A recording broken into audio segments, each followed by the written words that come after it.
Welcome to the Vantage Fit Corporate Wellness Podcast. This podcast is sponsored by Vantage Fit, the all-in-one AI-powered corporate wellness platform developed by Vantage Circle. Hello and welcome to another exciting episode of Vantage Fit Corporate Wellness Podcast. I'm your host Mitra with a new topic of discussion, how movement therapy can improve employee well-being for today's episode. Movement therapy is ushering into corporate health and wellness programs by recoursing physical, emotional, mental, and spiritual well-being of the employees. But can movement therapy be considered as the solution to the workplace challenges of the new normal? To take this discussion further, we have with us Myah, Payel, Mitra to enlighten our listeners on it. Myah is an award-winning employee engagement and career transition coach with 15 plus years of work experience. She was named by Encubay in 2021 as one of the pioneering leaders working with movement therapy and recognized by SheThePeople.tv in 2018 as one of the top 5 women entrepreneurs working on mental health. Myah is the first and only certified dance movement therapy practitioner in India with an engineering and management background and Big Four experience. She is also an expert on somatic leadership and well-being and has empowered 4,500 plus lives across India, US, and Europe region. She enables team and organizations to build a highly motivated and engaged workforce. Hi, Myah. We are so glad to have you here on this Vantage Fit podcast episode. Myah, our listeners must be waiting to learn more about you and the topic, so please take this honor to introduce yourself. Thank you so much, Parishmita. It's indeed a great honor and pleasure to be here with you this morning and to be talking to you about a topic that is very close to my heart, movement therapy, and how did I chance upon it, right? So for the first 3 decades of my life, I actually lived the scripted life, what I call the scripted life, which was perhaps getting, doing my engineering, then doing my B school graduation and bagging my first job at the largest and most valued tech company in the world. And moved on from working in one, tech company to the other, and thereafter also working for a Big Four management consulting firm. And while I was doing this, I kind of started realizing that there was something amiss in my life. And it was exactly in 2014 when I literally hit rock bottom. I was paralyzed on bed for 2 months. That was the time when I realized that there was something that was calling me, which was more than what I had actually done so far. And it was at that time that I realized that in all of this, I had actually forgotten to take care of my physical, mental, emotional well-being. And that was exactly the time that I came across this course at Tata Institute of Social Sciences back in 2014, where I later on became the first batch of the first, part of the first batch of TISS to enroll for dance movement therapy. I actually did it more out of curiosity to understand what it means to explore through the framework of the body. And this was purely out of curiosity that I enrolled for this program. And interestingly, I found myself having a very, very different background because all the other students were particularly from sociology and psychology background. And here I was a hardcore engineer and a management grad with, 15 plus years of work experience. But I almost felt like a fish out of water. But that experience really helped me to explore so much more of life that I wasn't aware of. And while I trained myself to become a certified dance movement therapy practitioner, I really discovered so many facets and, dimensions of my life, which I actually didn't know existed. And for example, I never knew that I could become an entrepreneur because I have had a, engineering background, a secure job that I was already doing.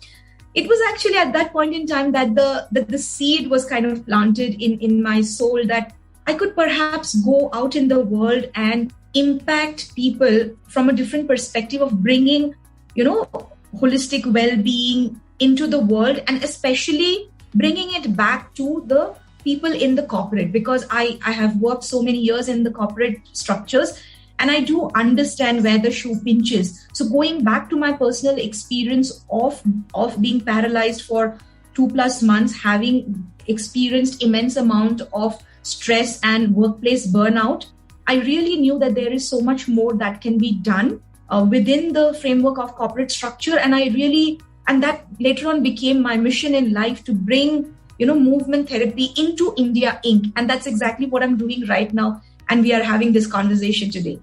Yes, exactly. I was so much fascinated to, know about this thing, that you started to live your life by design and not by default.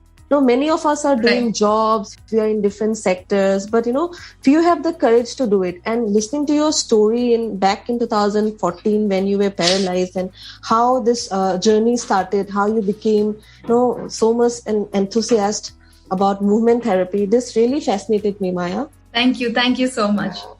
So coming to the next questions, our listeners must be waiting to know, like, what exactly is movement therapy? So, see, we know movement is a very powerful metaphor for life. Waking up in the morning and going to office, and how individuals wish to reconstruct their life. Movement is a much wider concept. But how can you say how movement therapy is actually, included thing? How it is being, incorporated into wellness? Can you just give a brief about movement therapy? Sure. Thank you so much. In fact, you said it very, very rightly, Parishmita, when you said movement is an integral part of life, right? Yes, I mean, the first language that we actually learn, if you really look at it, is through movement. When a child is born, the doctor ensures that the child is moving. Even Very before true. the child, learns how to speak or cry or make any sounds, the doctor always ensures that the child is moving. If not, then it is considered a stillborn, right? So movement is medicine. Movement is life. And if you actually look at the 4 pillars of holistic health: nutrition, movement, connection, and rest. So movement is something we cannot do without, right? Now, why movement therapy and what is movement therapy? Movement therapy is actually a way of expressing yourself within the framework of the body. And here we work on the trio of the mind, body, and soul connection. And it actually is a holistic approach of looking at well-being from 5 different elements. That is mental, physical, emotional, social, and spiritual. These are the components of well-being that we look at through movement therapy. Movement therapy workshops are particularly tailor-made to work through any particular need of the team or the organization or the particular individual that is willing to take on a session for movement therapy. Yes, exactly. So basically you are saying that movement therapy is something which today's organizations or the corporates need to highly practice, or it needs to spread amongst the employees so that they can learn more about health and wellness and get into better shape, or physically they can be better mentally and spiritually also. So you're talking about movement therapy as an integration of 3 or 4 of the elements of wellness, right? Yes, absolutely. And I'll explain to you a little bit more about how it can be incorporated into corporate wellness and well-being and employee engagement and well-being initiatives within organizations. So, for example, if you look at the pre-pandemic and the post-pandemic life, in the last 2 years, most of us, and in fact, I think all of us, we have experienced extreme amount of loss of connection, the fear of going through social anxiety. And now as we look at so many of the reports, like people are actually resigning because they have been asked to go back to work. This is one of the biggest, challenges that HRs are actually sitting on today, wherein one of the latest and the last report that I glanced through, it said that there are around 50% of employees in Bangalore had actually resigned because they were asked to report back to work. 86% of Indians will resign in the next 6 months. And 40% of people globally want to resign even after they have gotten an increment. Now, if we look at these statistics and this data, it clearly shows that, and we all obviously know that there is the Great Resignation. The Great Resignation also gives us an understanding that it is a time that organizations have to do a lot more than just the half a day, or a full day annual retreat or a wellness day in place, which is just a one-off activity and perhaps a tick in the box for many organizations. But employees are looking for a greater sense of purpose and a greater sense of belonging that enhances their overall well-being. It is not just how they feel at work, but how they feel in life from an overall perspective. And we are talking about work-life integration, right? So it cannot be that just doing a half an hour Zumba session or a yoga session actually makes the cut. Are we really looking at our emotional hygiene? Are we really looking at our mental hygiene? How are we taking all these aspects into account? Again, movement therapy is a holistic approach where it takes all of this into cognizance, right? Yes, like adding to what you said, we can see that, from the facts and data, from the last 2 years, with anxiety and stress skyrocketing since the beginning of COVID-19 pandemic, burnout remains a major challenge that corporate leaders fight against daily. So coming to the given context of great resignation and future of work, how does movement therapy fit into the scheme of things? So I think you have given the answer to it. Yes, Myah? In a particular way, yes. I mean, you rightly said, Parishmita, because the World Health Organization, WHO, has actually declared depression as the new pandemic. 48% of employees globally have reported that they have experienced immense amount of stress and burnout in the last 1 year alone. And these are data and numbers of people who have reported it. We do not know how many of these cases actually go unreported.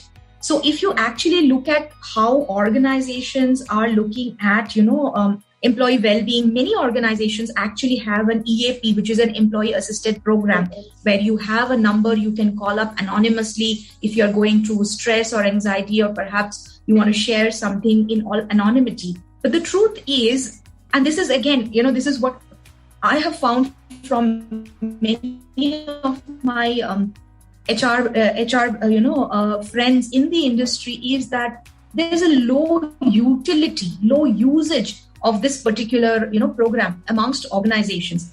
Perhaps the reason being that when somebody is actually going through immense amount of stress and anxiety, they are not going to pick up the call. They're not going to pick up the phone and call an anonymous number.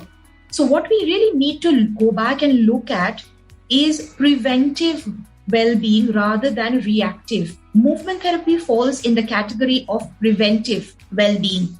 And that's exactly what I say. It's about time that organizations and teams and individuals invest in wellness rather than spending money in illness.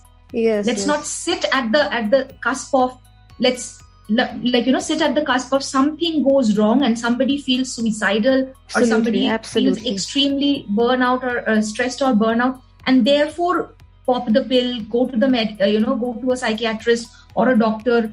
Rather than actually going to that extreme limit, it's about time that we start taking a step back and look at some of these preventive measures of how can we make it an integral part of our work life. Yes. So while discussing, one question came up in my mind, like in a diverse workforce, considering employees' physical health conditions and mental health conditions, can leaders have one-size-fit-all approach to wellness?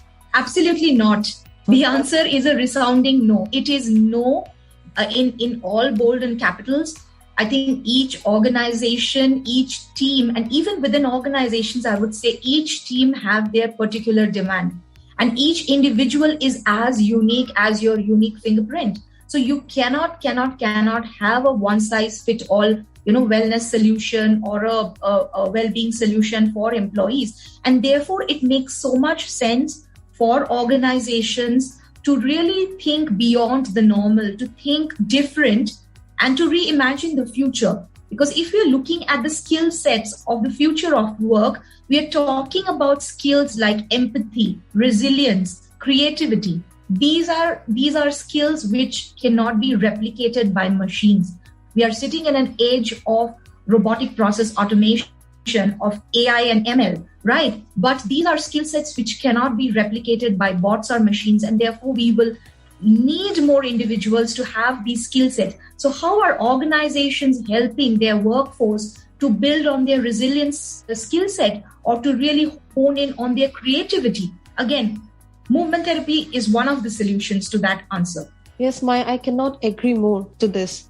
So Myah, do you see any shift in the way organizations today are approaching employee engagement and well-being? So we can say that it is helping individuals boost their lifestyle by enhancing the sense of holistic wellness, especially in the lives of a 9-to-5er. So do you see any shift in the way organizations today are taking these approaches? Yes, so I would say largely there is a lot of interest and intrigue within the corporate structures about, making employee well-being a strategic intent for the organization. It is no longer just just something that is a good to have or something that is only responsibility of HRBPs or CHROs. But as I work with more organizations and I see that senior team leaders and senior members within organizations really want to see that their teams are performing at their best. And so therefore, they want their teams to operate in their optimal capacity. And so they're willing to try and experiment to bring new approaches into the fold.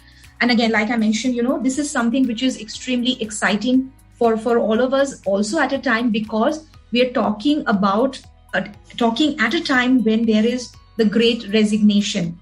Yes. The Great Resignation, as I see it, is also a great opportunity for the great re-engagement. How can we get these people who are now thinking that they are probably in a job that doesn't make them any happier or isn't fulfilling to their, to their heart and core? It's also, about looking at how can we really make them feel more engaged within the corporate structures. And the other interesting part here, Parishmita, is that I see that there is a greater, intent with organization trying out different approaches. Like I said, many organizations actually are looking at it from a strategic intent, and therefore it is no longer an agenda of let's say an HRBP to ensure that employee well-being is a part of the organizational program. And thereafter, like I mentioned, many organizations are actually going beyond the regular, let's say, a half a day wellness program or let's say, annual retreat, a dinner and dine kind of approach, which we have been seeing organization doing it over the years. There's nothing different about it. But now they are actually seeing that how can we really weave into well-being into the daily lives of our employees. And what that actually means is there are organizations, particularly the forward-thinking organizations, who are making some of these programs a part of their regular, a regular culture scape, I would say. So for example, they could, it definitely is becoming a part of the workplace culture. You absolutely said it right. And therefore, you have organizations who are actually having these, workshops or different classes organized by different set of, let's say, well-being coaches, mindfulness coaches, yoga therapist, or movement therapist, or let's say, mental health professionals who are taking these courses on a regular period of time, mostly on a weekly basis, where there is a interaction, there is a touch point where employees have the space to go and breathe and experience psychological safety. Yes. Experiencing psychological safety in today's world is a big thing. And that is where I see a lot of organizations doing a great job. And I'm extremely happy about it, because this is a space I am in, and I definitely see the needle moving. Yeah. So from your answers, I can conclude one thing, COVID has become a boon. Sometimes it's a boon, it's a blessing, it's a curse, I don't know. But COVID was the main turning point for organizations and individual lives as well, right? Oh, absolutely. Absolutely. I mean, if I were to say it this way, Parishmita, it's almost like, it's like you have a glass half filled. Now, how do you choose to see it? Whether you want to choose to see it half full or half empty, or there is a third perspective, that is, you can always go back and fill the glass. Optimistic. So it all depends on what part of the pandemic we are more willing to put our focus and energies on. Yes, for most people, organizations, teams, countries globally, it has been a time for the great rising, as I would say.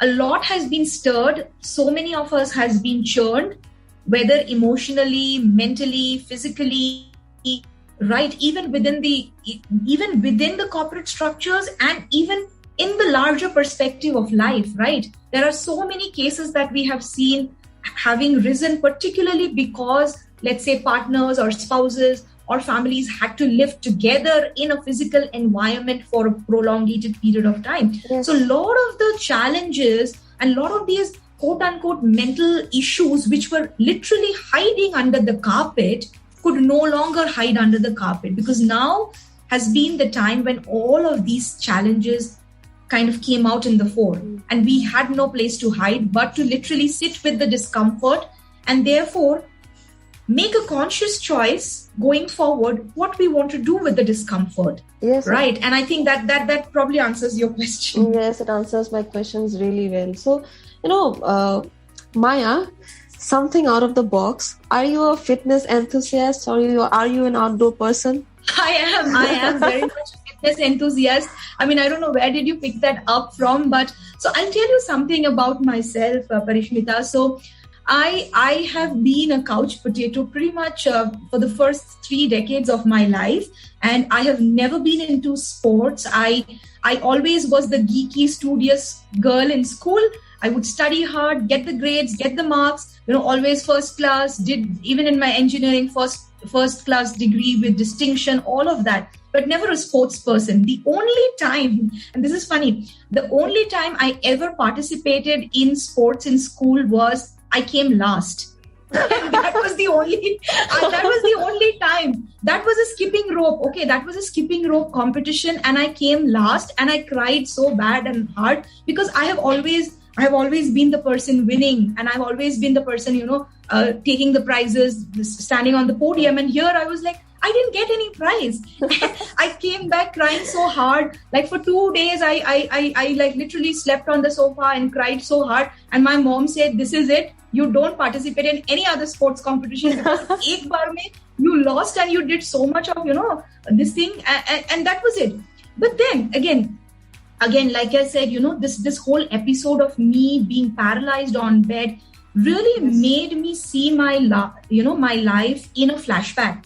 Like I have really never, that's exactly what happened with me, Parishmita, because I figured that I've never really been that person who was in touch with my body, who was in touch with my feelings. And thereafter, the whole transformation happened in my life, where transformation from being fat to being fit. Because now if you look at, if any of you following my Instagram, you probably know that I kind of transformed into being a fitness ambassador. I started running marathons. I kind of, took to traveling. I have solo backpacked to 30 plus countries. I do hold a Guinness Book of World Record participant holder, all of that. And this happened at a time when I really decided to transform my life in and out, physically, mentally, emotionally, spiritually, socially, everything. Wow, Myah, with dance movement. That is truly inspiring. So, when I was in 2019, back to 2-3 years, I was 70 kgs. Then suddenly that instinct came to go out, to do something, to be fit, do movement, right?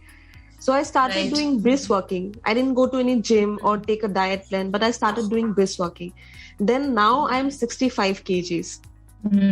Without any external help, just by walking. So I know the importance of movement in our life and how important it is to embrace nature. Absolutely. And even if you look at, even if you look at the time of the pandemic, when every one of us were cooped into a physical space of our homes or rooms or wherever we were stationed at, every doctor, psychotherapist, mental health practitioner would advise and say that even within that, that limited space you have, try and move as much, because that is how we generate energy. That is how we are able to even move our emotions, when we are able to, move with the body. So it is extremely important to incorporate movement in any form in our lives, on a regular basis, on a regular daily basis. So skipping aside individual perspective, so how can movement therapy be included in our corporate wellness program? Absolutely. Movement therapy can be well integrated in the corporate wellness programs, because like I said, if organizations already do have certain wellness programs, like for example, you have, let's say, a mindfulness, practice that the organization is perhaps having on a regular basis, this actually adds more value, because this is like, we are taking it one notch higher and one level higher. So it can be well integrated within what you're already having within the organizations. Right. So that's the beauty of movement therapy, because it does not work in silos. Like I also mentioned in the beginning, that one of the aspects of movement therapy is also working on the spiritual connection, the spiritual well-being. And since I gave you an example of mindfulness, when we're talking about mindfulness, we're talking about mental well-being, spiritual well-being. Again, all of this can be a part of the work that we do in the movement therapy world. Yes. So let's come to the parting questions. It was so nice talking to you, sharing personal experiences and everything. I could really connect to whatever you have said. I can really feel it. How can individuals or organizations or teams can reach you? So I am most active on LinkedIn. In fact, I am part of the LinkedIn Accelerator, Content Accelerator program. I'm most active on LinkedIn, and I'll be happy if any of the audience reaches out to me on LinkedIn. You can find me on LinkedIn with my name, that is Myah Payel Mitra. It's MYAH. That's a different spelling of Myah. And when you type this name, Myah Payel Mitra, there's only one search result you will get with my name. So that's pretty easy to find me on Google or on LinkedIn, and drop me a text on LinkedIn if you will. And don't forget to reference this podcast if you are listening and you're reaching out to me after listening to this podcast, because that will make it so much more easier and happier for me to know that you have listened to this podcast and you're good. So mine, yes or no, say if someone is struggling with stress, anxiety or depression and wants to seek help, so can they come to you and Yes. If the answer is a yes and no, the answer is yes. Okay. Again, depending on the level or the degree of their medical condition, and if they have been diagnosed with any mental health challenges, that is a conversation that I need to have with the person to understand the larger implications, and therefore be able to guide them further if I will be the right person in that scenario or someone else to work with. It was so nice talking to you. Thanks for coming, thanks for giving your time. And thank you so much, Parishmita, for having me on your podcast. It's really been a wonderful experience for me to be here with you and to share with the world something that I'm extremely passionate about. And I hope more people actually get to experience the beauty that we call movement therapy. Thank you so much. Thank you for enlightening us on this topic, Myah. Nice to have you here. Have a good day. Thank you. Thanks for listening to Vantage Fit Corporate Wellness Podcast. Please do subscribe to Vantage Fit Corporate Wellness Podcast on Apple Podcast, Spotify, and our YouTube channel for new episodes.